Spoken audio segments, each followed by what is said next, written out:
मुसलमान कम्युनिटी में ये कहा जाता है कि लड़कियों को पर्दा करना चाहिए, तो मुसलमान कम्युनिटी में ये क्यों नहीं कहा जाता कि लड़कों को आंखों में पर्दा कर देना चाहिए और लड़कियों को खुला रखना चाहिए? Why not? वो जो खड़े हो जाते हैं बुर्का बुर्का बुर्का, अरे शर्म करो तुम लोग पहले अपनी आंखों पे कि तुम वो चीज़ क्यों देख रहे हो। मैंने इस्लाम के ऊपर कमेंट किया है, बुर्खे के ऊपर कमेंट किया है और मेरा कहने का मतलब वो नहीं था, मेरे अल्फाज गलत थे, मेरा तरीक़ा कहने का बिल्कुल गलत था चीज़ों को जिस तरह से मैंने बोला है। और मैं कोई नहीं होती किसी भी रिलीजन के लिए आवाज़ उठाने वाली या उसके ऊपर पॉइंट आउट करने वाली।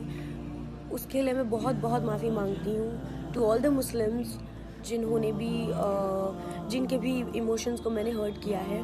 और जो भी मैंने बातें कही हैं मेरा वो बिल्कुल मतलब नहीं था। आई एम एक्सट्रीमली सॉरी एंड बस यही कहना चाहूँगी दैट गलती इंसान से ही होती है and I am a human और मुझसे बहुत बहुत बड़ी गलती हुई है। So I just want to apologize for that and I am extremely. आपने बोला है कि जो इस्लाम कबूल करता है उससे हजारों गुना माफ हो जाता है, मगर मेरे हिसाब से सबका मालिक एक है और एक मालिक होते हुए किसको ये नज़र से देखता है और किसको वो नज़र से देखता है। हिंदुओं को माफ नहीं करेगा और जो इस्लाम धर्म स्वीकार करता है उसको माफ कर देगा। ये कौन सा ऊपर वाले का कानून है जो मेरी समझ में नहीं आ रहा है। बहुत अच्छा सवाल, बहुत अच्छा सवाल। मालिक एक तो सारे इंसानों के लिए अदल भी एक होता है। बहुत अच्छा सवाल, बहुत अहम सवाल। भाई का सवाल है कि ये किधर का मुसलमानों को माफ करता है, हिंदू को नहीं माफ करता है। मैंने आपसे कहा कि जो इंसान नाम का मुसलमान है, उसका नाम मोहम्मद अब्दुल्ला जाकिर है, तो वो काफी नहीं जन्नत में जाने के लिए। मुस्लिम का मतलब वो इंसान जो अमन हासिल करता है अपनी ख्वाहिश अपनी मर्जी से खुदा के अहकामात पे अमल करने के बाद। यानी जो इंसान अपने मालिक के अहकामात पे अमल करता है वो सच्चा इंसान है। वो नाम का क्या है उसका मैं कोई लेना देना नहीं। यहां मैं कह रहा हूं कि जो इंसान अल्लाह के अलावा किसी के साथ शिर्क कर रहा था, आज शिर्क करना छोड़ दिया, आज उसके गुनाह माफ होंगे। चाहे कोई भी हो, आप भी अगर कहते कि मैं शिर्क करना छोड़ दूंगा, अल्लाह के अलावा किसी और की इबादत नहीं करूंगा जो हिंदू मजहब की किताब में लिखा है, और मैं मानूंगा आखिरी पैगंबर मोहम्मद सल्लल्लाहु अलैहि वसल्लम में, चाहे आप ईसाई है, चाहे आप हिंदू है, चाहे आप यहूदी है, आज आप अगर अपने मालिक का कहना मानेंगे तो आपका मालिक आपको माफ करेगा। लेकिन अगर आप कहेंगे मेरा मालिक एक, लेकिन मालिक का कहना नहीं मानेंगे तो मालिक कैसा माफ करेगा। मिसाल के तौर पे एक एग्जामिनेशन होता है, टीचर सारे तालिबे इल्म के लिए बराबर है। टीचर एक साल के लिए सारे तालिबे इल्म सारे स्टूडेंट्स को सिखाता है, बराबर। लेकिन एग्जामिनेशन में जो टीचर पूरे साल भर सिखाता है, जो तालिबे इल्म वो टीचर के सिखाए मुताबिक एग्जामिनेशन पेपर में लिखता है वो पास हो जाएगा।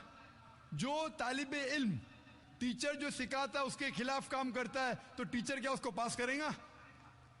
चाहे वो हिंदू मुस्लिम हो ईसाई हो, जो टीचर सिखाता है उसके ऊपर वो तालिबे इल्म उसके मुताबिक इम्तिहान देता है, वो पास होगा। आपका मालिक हमारा मालिक एक है, सारी किताबों में लिखा है, हिंदू मजहब की किताब में, यहूद मजहब की किताब में, ईसाई मजहब की किताब में, इस्लाम मजहब की किताब में, सिख मजहब की किताब में कि मालिक एक है। मालिक के अलावा किसी की इबादत नहीं करना चाहिए, खुदा के अलावा किसी की इबादत नहीं करना चाहिए। कल मैंने फरमाया था कि उस खुदा की कोई प्रतिमा नहीं, कोई अक्स नहीं, कोई फोटोग्राफ नहीं, कोई पिक्चर नहीं, कोई बुत नहीं, कोई मूर्ति नहीं। फिर अगर आप मूर्ति देंगे तो आप मालिक का कहना नहीं मान रहे। तो अगर आप मालिक का कहना मानेंगे, आपका नाम कुछ भी हो, मोहन हो, कुछ भी हो, शंकर हो या अब्दुल्ला हो, अगर आप मालिक का कहना मानेंगे तो आप सचमुच उस मालिक के बंदे हैं। अगर आप मालिक का कहना मानेंगे तो आपके गुनाह माफ हो जाएंगे। तो ये अरबी में कह रहा हूं कि मुस्लिम तो लोग को ये लफ्ज से नफरत है। अगर नफरत है तो मैं मुस्लिम लफ्ज को निकालता हूं, मैं ये कहता हूं जो भी इंसान अपने मालिक का कहना मानता है उसे अरबी में कहते हैं मुस्लिम। लेकिन आपको मुस्लिम शब्द से नफरत है, मुस्लिम शब्द को निकाल दो। मैं ये कहूंगा जो खुदा के अहकामात पे अमल करता है, खुदा के कलमात पे अमल करता है, ये मानता है कि खुदा एक है, उसके अलावा किसी की पूजा नहीं करना चाहिए, वो इंसान के गुनाह वो मालिक माफ करेगा। आप अगर मानेंगे खुदा एक है, आप मानते खुदा के अलावा किसी और को पूजना नहीं चाहिए, मानते? हाँ क्या नहीं मानते? आप मानते बुत परस्ती गलत है, आप मानते कि मूर्ति पूजा गलत है, आप मानते कि आखिरी पैगंबर मोहम्मद सल्लल्लाहु अलैहि वसल्लम है? नहीं मानते। बोलते हैं जैसे शिव शंकर को पैगंबर बोलते हैं, जैसे साईं बाबा को ये सब जो पैगंबर हो गए, ये हर फरिश्ते ऐसे ऐसे आते गए। आपने मेरी 15 तारीख की तकरीर सुनी? मैंने नहीं सुना। मोहम्मद सल्लल्लाहु अलैहि वसल्लम का जिक्र मुख्तलिफ मजहबी किताबों में, आप कैसेट लीजिए, मेरी तकरीर है मोहम्मद सल्लल्लाहु अलैहि वसल्लम का जिक्र मुख्तलिफ मजहबी किताबों में। इसमें मैंने साबित किया हूं कि मजहबी किताब बदलने के बावजूद सब मजहबी किताब में लिखा है कि आखिरी पैगंबर आने वाले हैं। उस आखिरी पैगंबर का नाम है मोहम्मद सल्लल्लाहु अलैहि वसल्लम। आप हिंदू मजहब से ताल्लुक रखते?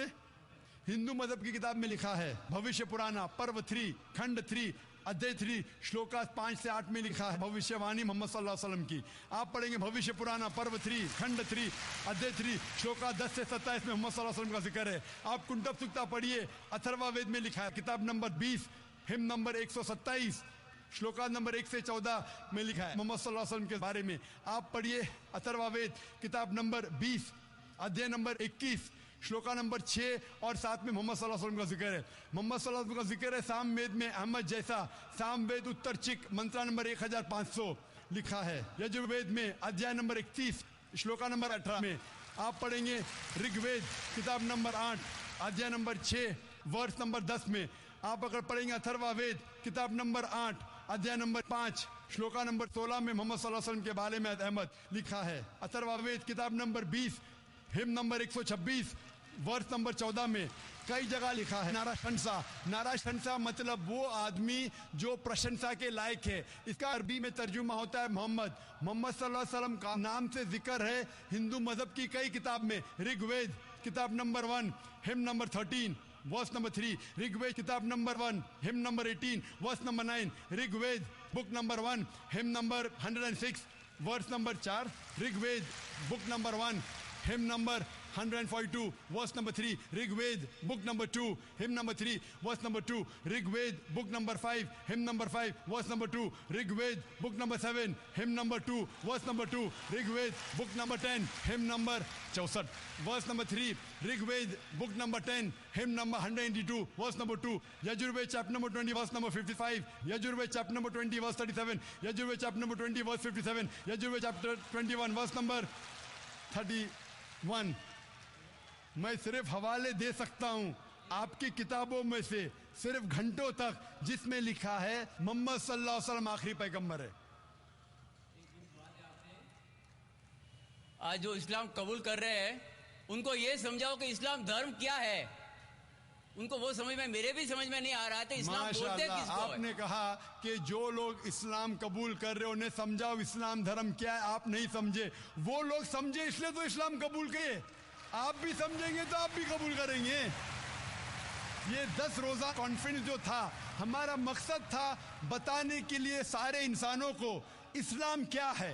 ये मीडिया जो इस्लाम को पेश कर रही है, ये तोड़ मड़ोड़ के पेश कर रही है। हमारा मकसद ही था बताने के लिए सारे इंसानों को इस्लाम क्या है। अगर आप इस्लाम को नहीं अब तक जाने तो बेशक कबूल मत करो। जब भी पहचान लेंगे इस्लाम को तो इंशाअल्लाह आप भी शहादत देंगे। मेरी दुआ है अल्लाह सुब्हानहू व तआला से, उस मालिक से, कि आपको हिदायत दे कि आप ये माने कि अल्लाह एक है, अल्लाह के अलावा कोई माबूद नहीं और मोहम्मद सल्लल्लाहु अलैहि वसल्लम आखिरी पैगंबर है। मैं कहूँगा वॉलंटियर से कि आपको मेरी DVD दे, मोहम्मद सल्लल्लाहु अलैहि वसल्लम का जिक्र मुख्तलिफ मजहबी किताबों में, उसमें सारे हवाले हैं। और एक खुसूसन तकरीर है मोहम्मद सल्लल्लाहु अलैहि वसल्लम का जिक्र हिंदू मजहबी किताब में, सिर्फ हिंदू मजहब में। आप उसको देखो और इंशाअल्लाह आप इस बात को तस्लीम करेंगे, आज नहीं तो कल, कि अल्लाह एक है, उसके अलावा कोई माबूद नहीं और मोहम्मद सल्लल्लाहु अलैहि वसल्लम आखिरी पैगंबर है। Hope the answer the question.